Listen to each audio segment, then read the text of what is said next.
Hello! In this video, you will learn how to use Notes app in note-taking and whiteboarding. Open Notes app and create a new note.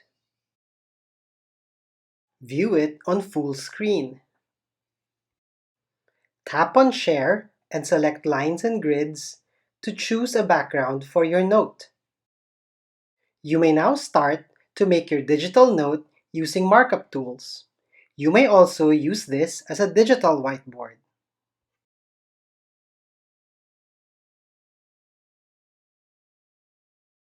Scroll down to extend your whiteboard.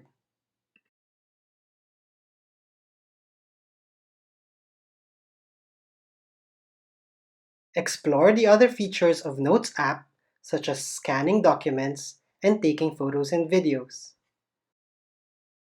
If you want to save your note as a PDF file on your iPad, tap on Share, Markup, tap on Done, and Save to Files. Your note is now accessible on the Files app.